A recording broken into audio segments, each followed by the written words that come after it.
You're listening to the 14th source for all geeky and nerdy news and discussion, which means that you're listening to a podcast. For all intents and purposes. I am D. Bethel. And I'm Andrew Asplund. And we are your two overeducated, codependent nerd hosts, bringing you the things that we like to talk about, but filtered through inquisitive and critical lenses. The episode for Friday, March 31st, 2023. March is done, Andrew, and we may have missed a week, but oh boy, what can happen in a week? Right? Like, Andrew's like, I'm excited to watch the Creed movies. And I bet now you're like, not so much. Not so much. That's weird. I forgot about that. What the hell? So what I've learned is that we should not take a week off, at least unannounced. Obviously, for those who don't know, we're referring to the fact that Jonathan Majors, star of lots of things, was arrested this last weekend. Yep. In New York City. Of course, details are real. Who knows? Indeed. Right? Of course. Yeah. But yeah, that's just a thing. Like, it's just. Actually, I think my new take is this actually applies to other events, right? For example, just this week there was yet another shooting at a school in Tennessee, and I kind of I'm to the point where you know what? I don't want news as it breaks. No.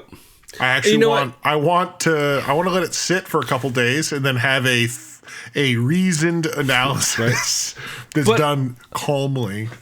I think, obviously, it's a good time to just reinforce, like, it's okay. I think it's okay, just for your own mental health, to separate art and artist, right? Like, Kang is an interesting villain. Right? I haven't seen Ant-Man and Quantumania or whatever the hell it's called. But from what I heard about his performance in Loki and the character that was presented there to the character that's presented in the new movie to, obviously, we both loved Lovecraft Country. Like, It's okay to like those things. And at the same time condemn, if proven true, or however your sort of tendencies lie based on the evidence that you are finding, to condemn him, right? Yeah. But it's still okay to like the one season of a good show we got, you know? And it sucks. And in a world that increasingly sucks, I think that designation, or that I should say that that split of a fine hair of like, what do I like versus like who's making the stuff I like, I think it's okay to compartmentalize in that regard, because what matters most, I would say also what matters most is like what makes you happy, while also still keeping your eyes open to the world around you. Okay. So I know that this was not what we were going to be talking about, but we just found our topic. Because here's the thing. I think there can be truth to that, but I also think there is a place to I don't want to use the word reject. So, for example, I'm actually thinking specifically of Hogwarts Legacy, right? The most recent game from noted anti-trans. No, she did not make the game. Right. Well, it's from, right. Well, so I was going to say noted. It's based on her property, world of noted anti-trans propagandist, the J.K. Wizarding Rowling. World, as it's called, but of course, one of the developers, I believe, is a far right fella. That's too bad. That's what I heard. I can't confirm that, but you know the idea that that's a game that she's profiting from. That and and she's even said that I believe that like the idea of people playing it to her reinforces her ideas. That she's right. And the fact that the game featured some very anti-Semitic portrayals of.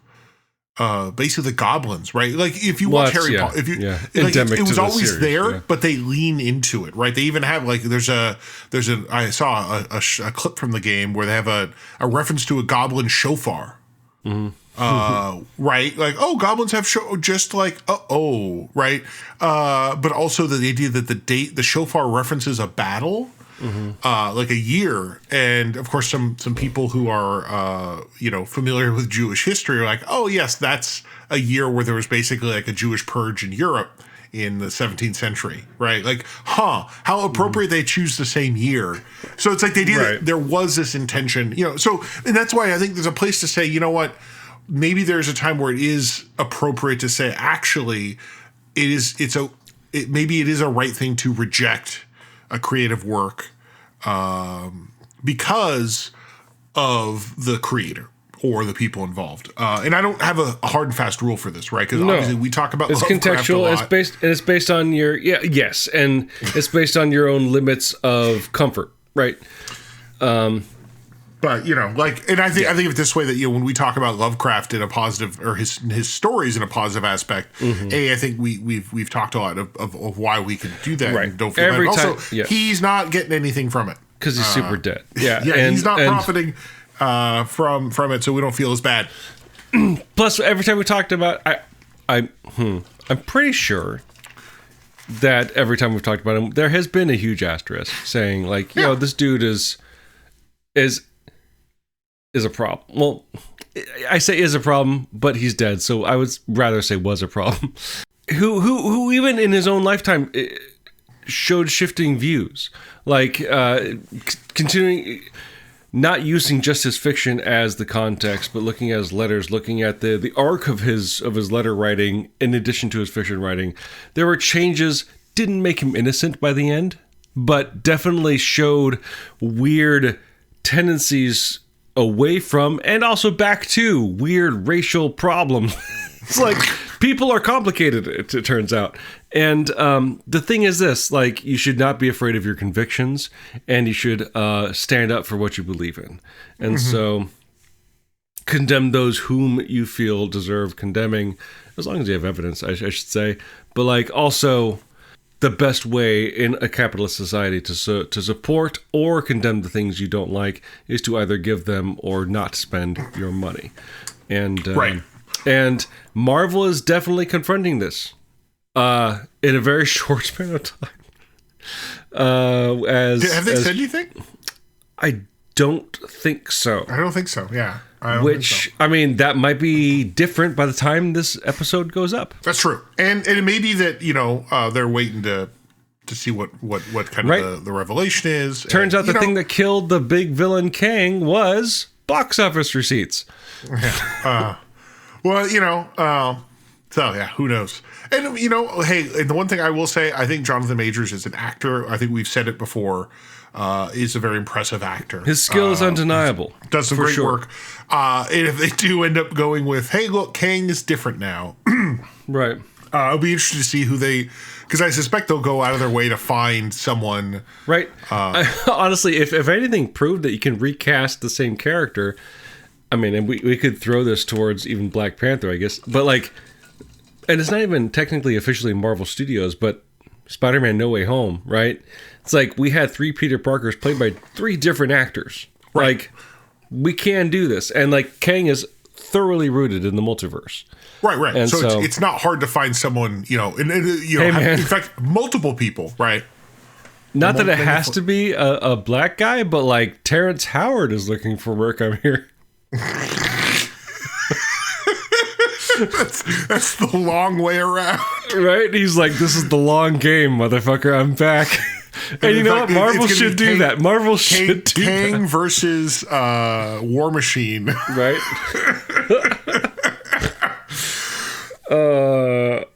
So we solved it. There we go. Okay. There we go. Okay. No,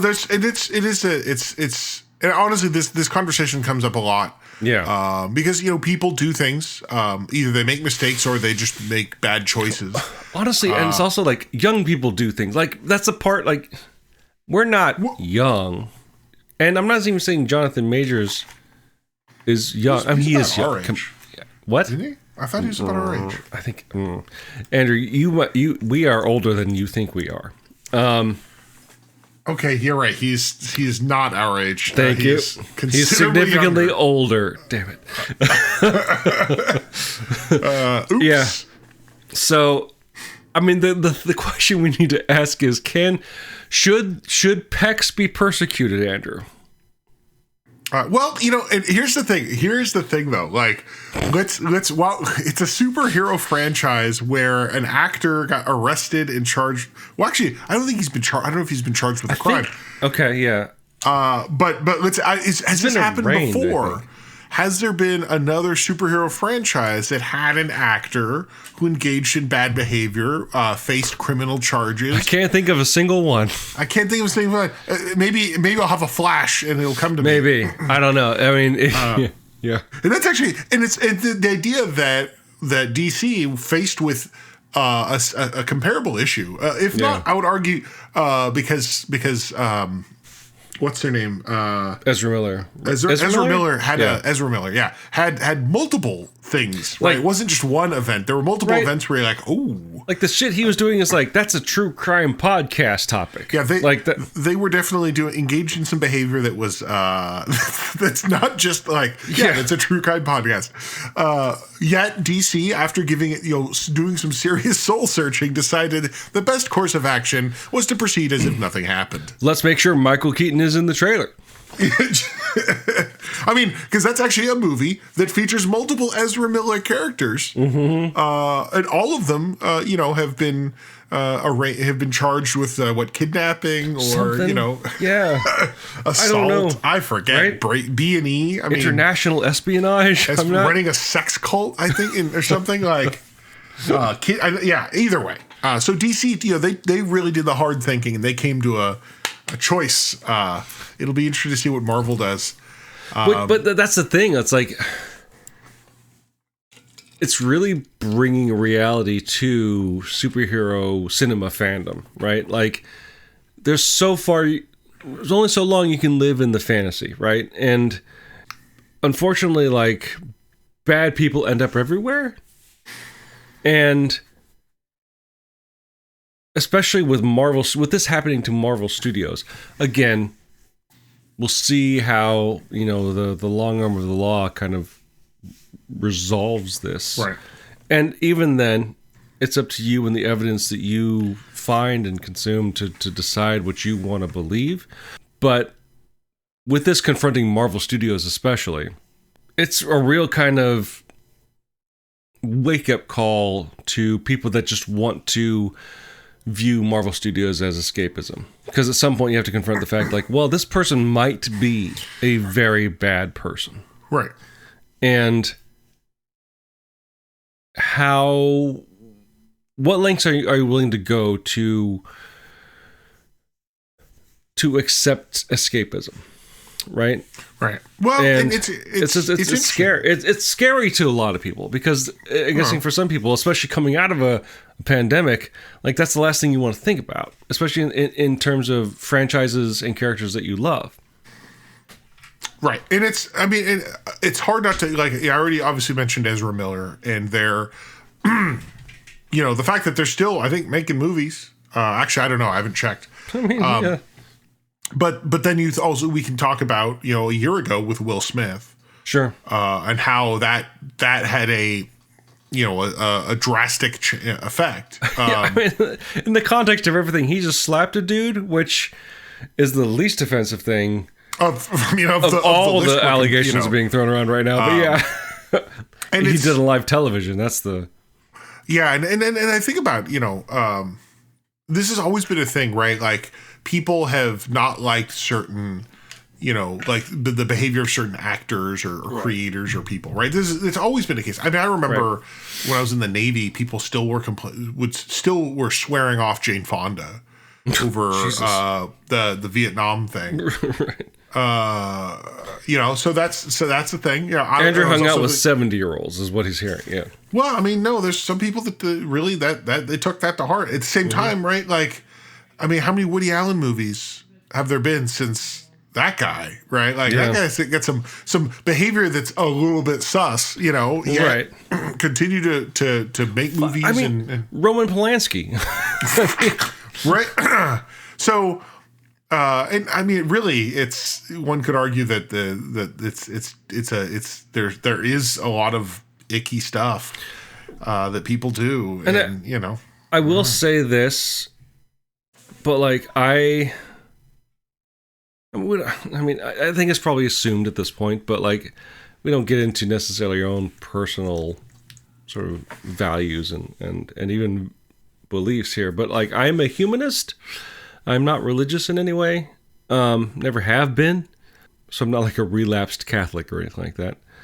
Or a lapsed Catholic, I guess is the right word for that.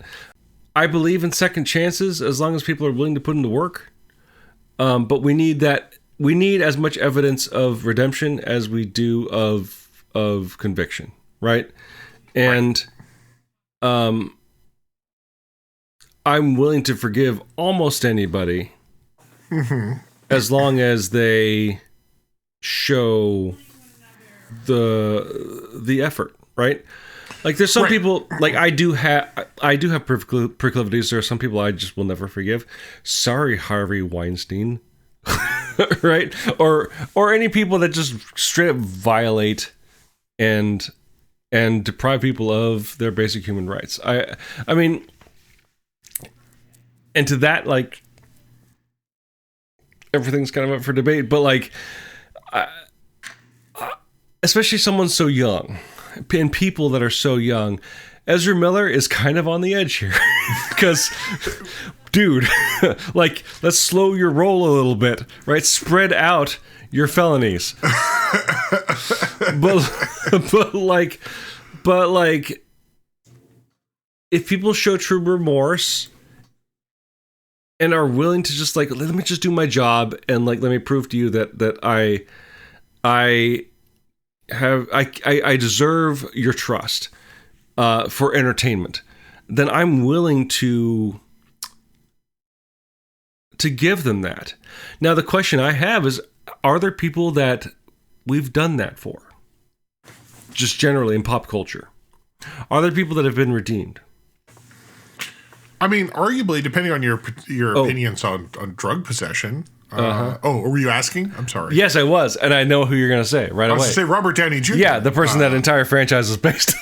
Right, like, and that's one where, you know, it's like, you know, did the time, did what you need to do. Yeah. And arguably that's one that, you know, because it was just drug possession. I believe.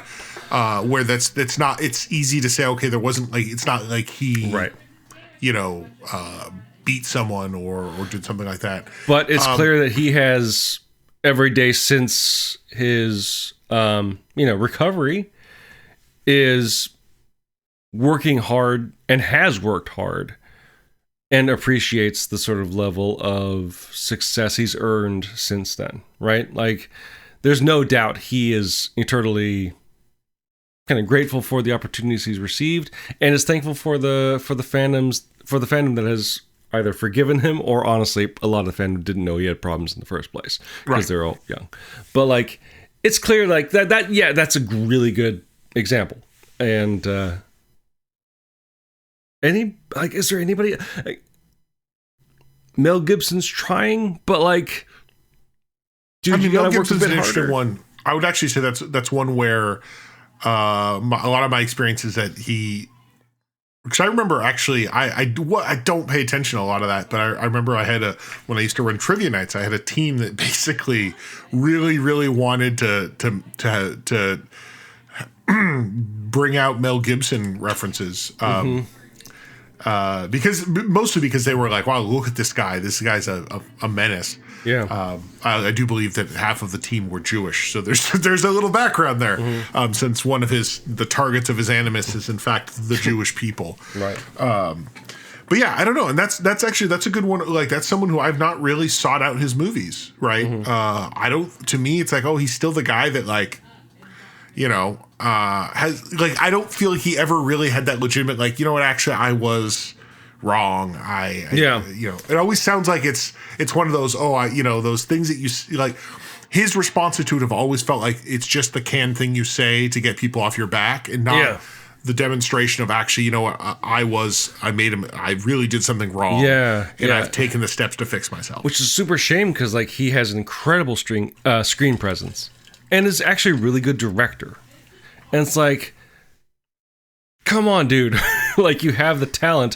Why not, like, actually start giving a shit about the people around you, right? Yeah, no, and I suspect, honestly, if we look through, we could find lots of. I mean, arguably, I was thinking of he was just.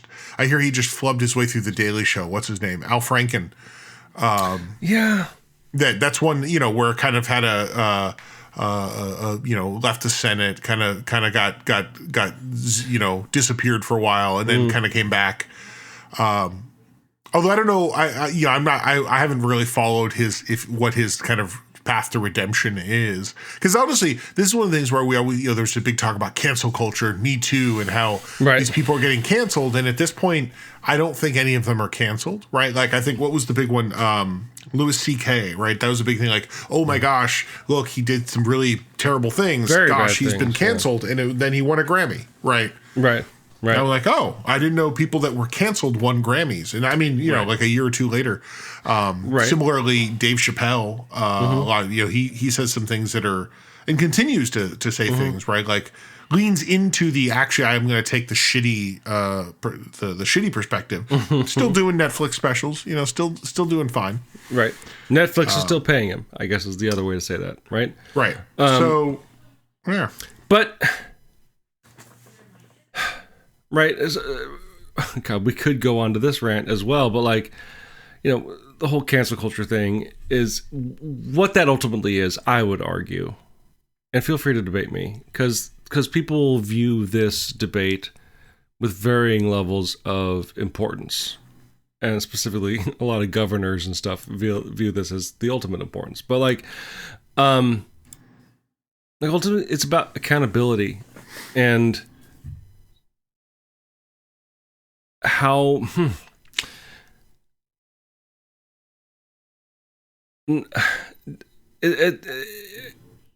I feel like everything is case dependent and everybody's different, right?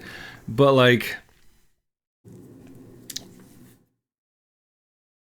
what matters most is showing that you are a human being that is considering the point of view of others. And all that is relative to, I would say, one, the level of fame you have, and two, how much you want to hold on to your career, I guess. But like, I think people like Louis C.K., like, the fandom he has, especially with like a lot of people that love comedy, they want to say, fuck you to the norms, to the system. And like, right. Like he won a Grammy because he's still popular, because his fan base wants to see him say fuck you, right? Right. Whereas I think Marvel Studios, on the other hand, is very much in a different position, right? Mm-hmm. They can't necessarily, I don't know if Marvel Studios can survive on Jonathan Majors going around saying fuck you, especially if these allegations prove to be true. Right. Right?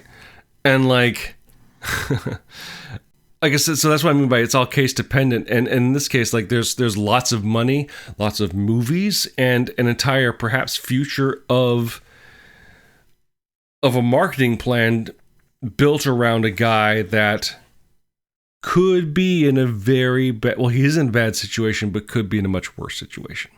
Right. And I don't know. And I think it'll be interesting, especially between now and maybe let's say next week, but maybe between now and when this episode actually airs, of how a major studio like Marvel reacts to that.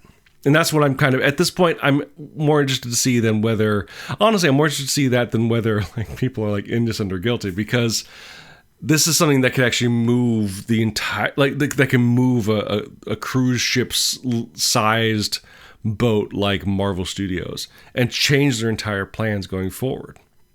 Right. More than someone dying. That's the fucking crazy part, right? Chadwick Boseman is dead.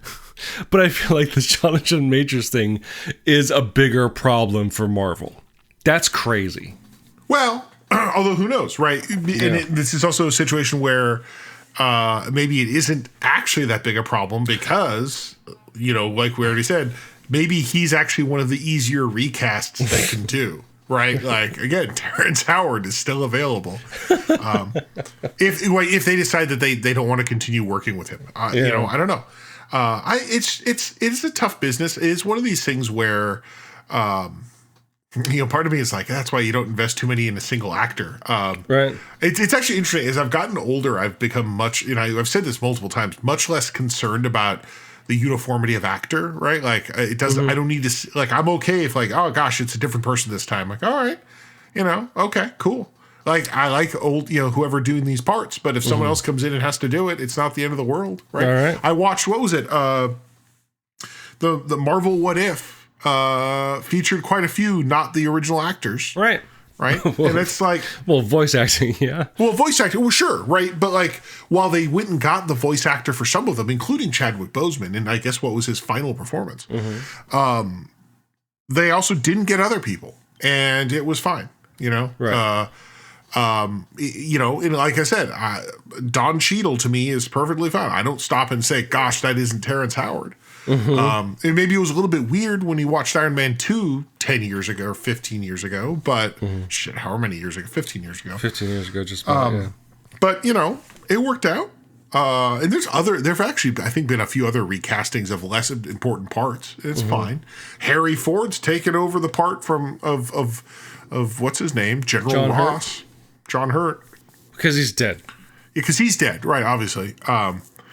Harrison Ford, he's just showing up, right? They're like, just hear your lines. He's just showing up. Here's your lines. He's like, okay. Do you want it? So Jonathan Ross, right? He's like, I don't give a fuck. Just fucking give me my paycheck, and we'll fucking get this shit done. Right. Although who knows? This may actually be I mean, this is the thing where apparently he really does like doing some things. Right. I guess he liked doing Indiana Jones. He did not care for Star Wars. No, he loves Indy. Yeah. Yeah. So maybe this will be a thing where he actually gets into it. Like, I get to be the old grumpy general. Like, and I've been watching the Apple TV Plus show Shrinking, which I can't tell based on his performance if he's enjoying himself or not.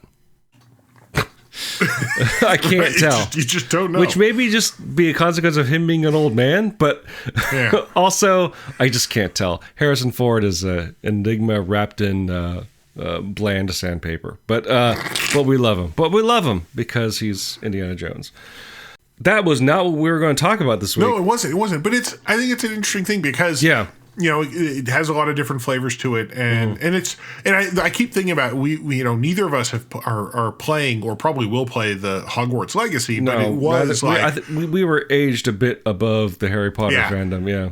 But it was like the number one best-selling game, whatever. Even though a lot of people are actually boycotting it, it's like, your a lot of people doesn't measure up to the cajillions of fans that are that don't know shit about J.K. Rowling, right? Or they don't care, or they don't know, right? Well, and I think the thing that's the discussion point I see is that while there are certainly people who don't know, there are some people who do know and are basically saying, but the game, right? Because they love the fiction more than they love the creator, and I don't think there's necessarily anything inherently wrong with that. But I think the problem is hypocrisy. If with one fandom you're like, that creator is a piece of shit, but with this one you're like, everything's fine. I just love the character so much. Like, that's a problem, because and so as long as you're being true to yourself and the values that you espouse across the board, then like, okay, I guess. I'll still judge you, I guess. But like, well, and I think maybe the J.K. Rowling one is because she's so unrepentant. In fact, she's like the opposite of repentant, right? She's like, no, like, I'm doing it the best thing possible. Right? She's 3 steps away from putting on an armband, right? And so that's why it's like, gosh, like, I don't, whatever. But it's interesting. It is difficult. It's interesting because, like, I think we see a lot of people who, I guess maybe traditionally, and again, we're not, I guess we are, but like traditionally conform to maybe more liberal, socially liberal values, who find themselves on the wrong side of history and then double down because they're offended that they're getting called out, and which just completely changes their demeanor. Right, that completely changes their not loyalty, but definitely their cultural tactics. And it's always kind of a fascinating flip to see. And it's always sort of disheartening to see. Where was I going with that? I don't remember. Disheartening. It is disheartening. But like, it's weird that I don't want to say one little thing, but like people being so upset that I guess that's maybe what I'm talking about here is like we're talking about celebrities, right? And something as small as like one line in one interview is taken out of context, or maybe you misspoke, or maybe you spoke truthfully and you regret what you said. But making the wrong choice based on that flub sends your career on a completely different path to perhaps you consorting with or depending on the support of people that you otherwise or beforehand would completely disagree with, is a strange symptom of, for quote unquote, the culture wars that we're existing with now. Right. And I guess the thing I keep asking myself is like, is it so hard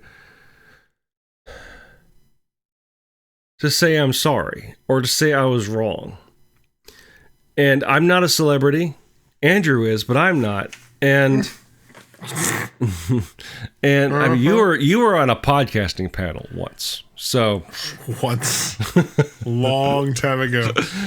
Check the archives. But like, there's the obstinance of celebrity is obviously, I have no thesis here, but like just seeing some people that maybe I didn't necessarily admire, but like I'm like, okay, they seem cool, but then just go hard into like, fuck everybody's fucking wrong, I'm the only sane person on the planet, which is usually indicative of the fact that you are wrong. So say more about Kevin Sorbo, why don't you? But no, it's just fascinating, and I think it's a culture for those people perpetuated by being surrounded by like, you know, sycophants and yes men, right? And the sudden shift that celebrity could take from being the darling and Jonathan Majors is learning this at this very moment, being the darling of pop culture to being the pariah. Right? And again, it'll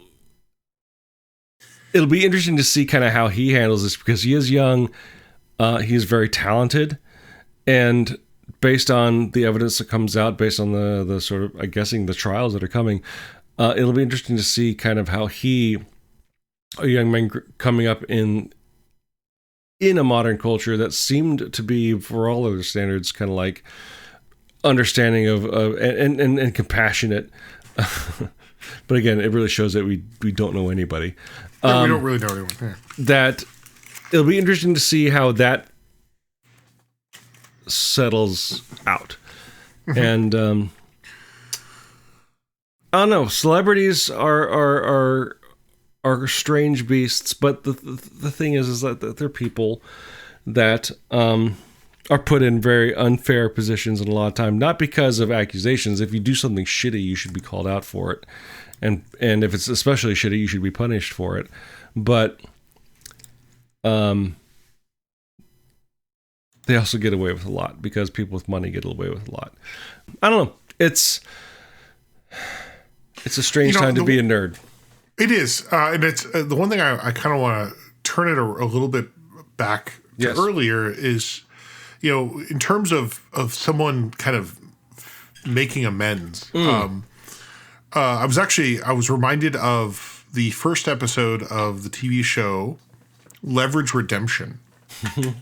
Because, you know, I talked about it, but the whole premise there is that we have the new character played by Noah Wyle. Oh, right. He's a fixer, basically an attorney that worked for bad people, making their problems go away. And he finally kind of breaks and says, no, I need to fix this. And there's a conversation with one of the old hat characters, Hardison, where basically Hardison discusses at least I don't know if it's a universal Jewish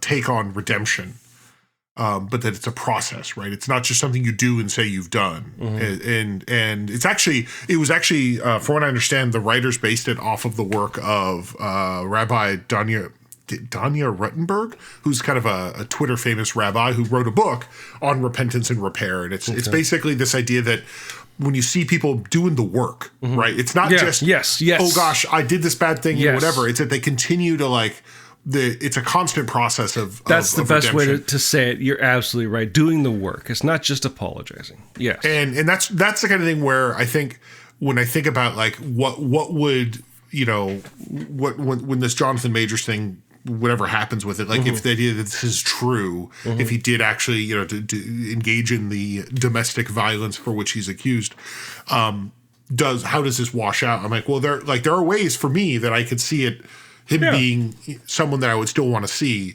But again, there's this work. And I think one of the things that we see a lot in Hollywood, I was thinking, we had the trial between Johnny Depp and his Amber Heard, Amber Heard. And that's like, I don't care enough about it. That just seemed like a capital A clusterfuck. But that's like two people, neither of which, although certainly seem amenable no one wants redemption. Yeah. No one wants to maybe no one deserves redemption, and maybe no one deserves it, right? That's actually a good example where after that whole thing, I'm like, well, who's on the list of actors Andrew doesn't want to see?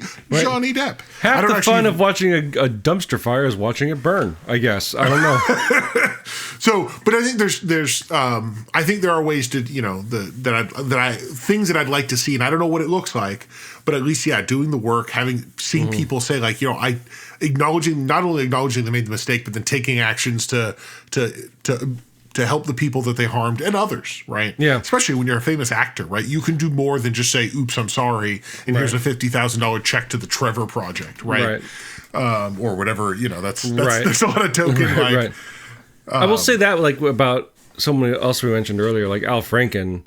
I think comparatively, you could say whatever, the extent of what got him is relative to other things, but he just kind of went quiet and has, from what I've seen, kind of not necessarily just been on an apology tour, but he's like, okay, well, I'm just going to do what I do best and do my best to kind of elevate the voices of others, right? And he has a successful podcast at this point, but he's never been like what you've seen from some people going fuck political correctness or whatever like that. He's been very kind of cool about it. He's like, yes, I did something shitty that shittiness relative to other shitty things people have done. That's not the point. But I lost my job. He's like, I lost my job. Actually mildly shitty compared to what yes.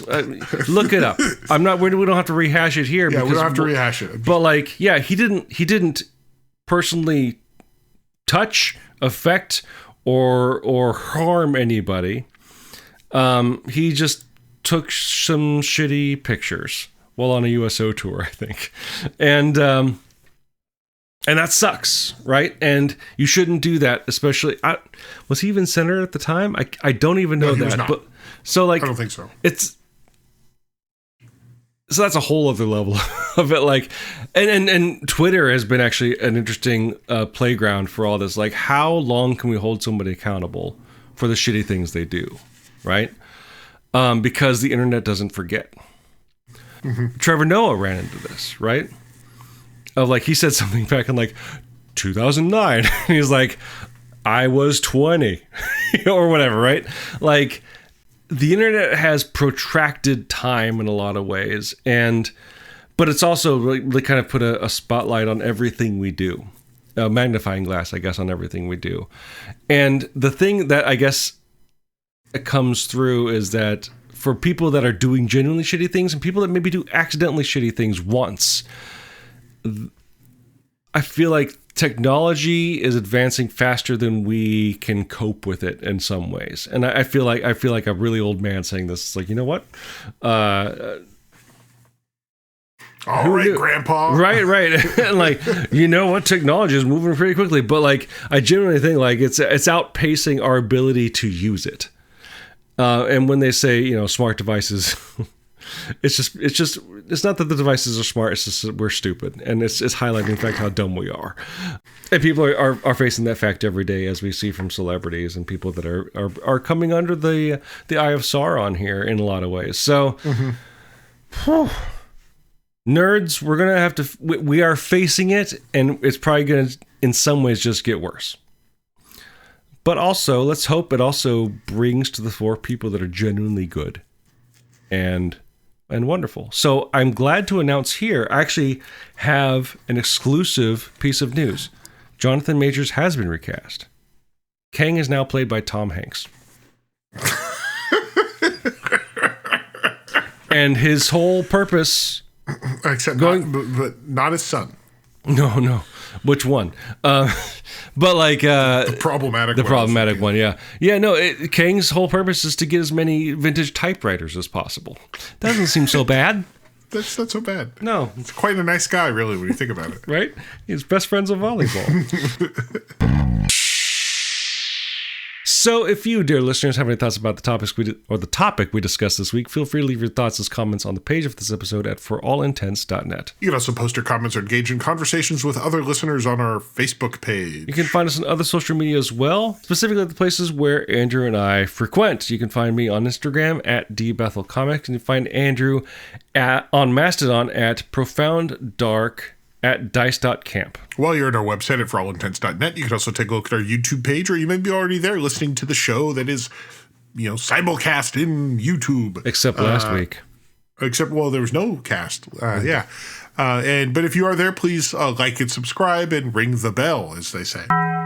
We use 2 tracks of music for our show. One is called Disco Medusae, the other is called District 4. Both written and performed by Kevin McLeod of the Clan McLeod, immortal swordsman, graph paper enthusiast, and musician extraordinaire. You can find his music at incompetech.filmmusic.io. That's all licensed under the Creative Commons 4.0 attribution license. If you like the show and like to help us out, the best way to do so would be to subscribe to the show using whichever podcasting service you happen to use. What would help us out even more would be to go to their storefront and leaving some sort of review, whether a text review or using their proprietary metric will help spread the word to new potential listeners through the magic of algorithms.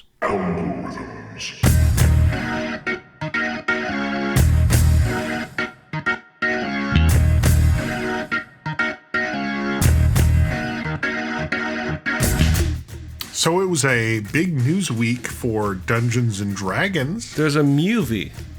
There's a movie coming out. They did their D&D Direct this week where they announced some stuff. And I'll tell you, I don't play D&D anymore. I stopped, I played Pathfinder and other games. But there's a point in looking at some of the announcements where I'm like, you know what? Maybe this game isn't targeting me anymore. Among the other things, they announced D&D Minecraft. I'm sorry, I don't mean to laugh. It's probably great. They have a supplement for their website, D&D Beyond. You can get the Monsters of Minecraft for D&D 5th edition, which I was like, what? There's just a lot of stuff. And it's not that this is not me saying like, oh, it's dumb. It's just that thing where like more and more I'm like, I don't know.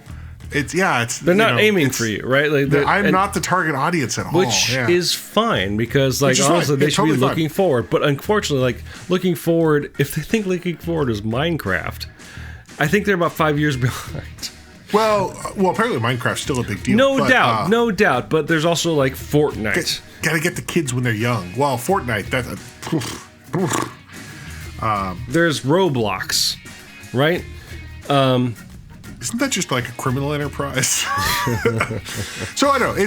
Either way. Actually, the big thing they announced, the first big adventure they're going to do for one D&D or whatever they're going to call their new rebrand or re-thing, will actually be some sort of multiversal adventure featuring the iconic villain from Stranger Things, Vecna. Which is it does. I have to say, they didn't say from Stranger Things, obviously, but it does really feel like they're leaning into the kind of the cross promotional marketing that they've been definitely developing over the last couple of years. They're really going for that. Which again, I think that's when you think about it, right? If you've watched Stranger Things, you've never played D&D, but you want to get into it, and you're like, oh look, this adventure kind of features the thing that episode was based on. Oh, cool, you know. So I get it. I just, again, that realization more and more that like, ow, this is not, I'm not the target audience anymore. Yeah, I mean, they're facing a moment here of like, should we capitalize on our cultural cachet, right? Because Stranger Things, it's not about D&D, but the characters play D&D, and it is definitely, it's a story told through the lens of that knowledge base. And it seems like it would be dumb if you didn't cash in on that. But then again, like, just cashing in on Stranger Things now seems a bit late. But who knows? Like, I don't run a multi-million-dollar company, and there's probably a reason why. Are you going? I'm guessing because you just tend to have a bias against theaters because movie theaters killed your family. Yes, you're not going to go see it, the new Dungeons and Dragons movie, in theaters, unless provided a free ticket. I'm not planning on it. I know someone is trying to get me to go, so I may get talked into it, but it's not on my list. I mean, of all the people I know, I know that you would love to edge in the Bard. Edge in the Bard, my favorite. Right? I might actually go see it because why not? My dude is in it apparently. So your dude, my dude. So with that out of the way, we can finally hit our main topic this week of let's talk about Star Trek Lower Decks. It's a great animated show, but oh shit, we're out of time? We're out of time. Sorry. Yeah, producers tapping on the window there. Well, I guess we'll talk about that later. So until you get to talk about what you wanted to talk about in the first place, dear listeners, I'm D. Bethel. And I'm Andrew Asplund. And for all intents and purposes, that was a podcast.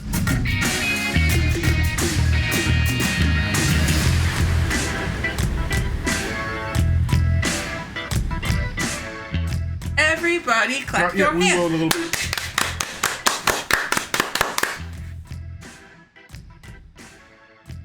Did you show them the pictures of the costumes we're gonna wear? No. Oh shit, no. Tell me about it. They're not that fancy, Dan. On top of all this other bullshit, while the world descends around us, shadows falling, Oblivion Foretold, darkness emerges. He's either talking about heavy metal albums or RPGs. I'm not sure. Yeah, I don't know. I think... Shit, I'm punching my microphone. Here's an interesting one. Alec Baldwin has had some gaffes, let's just say, in the past. Well, I mean, I don't know if gaff is the proper word for his most recent. I was being generous. Okay, I mean, accidental weapon discharge resulting in death. Shit, I wasn't even thinking about that. Yes. Okay, I was like, I was talking about like they called up like his daughter drunk and was cussing her out or something like that. Yes, I'm sorry. Yes, there's the reason. There's a recent situation where he kind of manslaughtered a person, right? Yes, let's cut that out. Yeah, I wasn't talking about that. Yeah, that's. But beep boop bop. Crunch, crunch, crunch. Stop recording.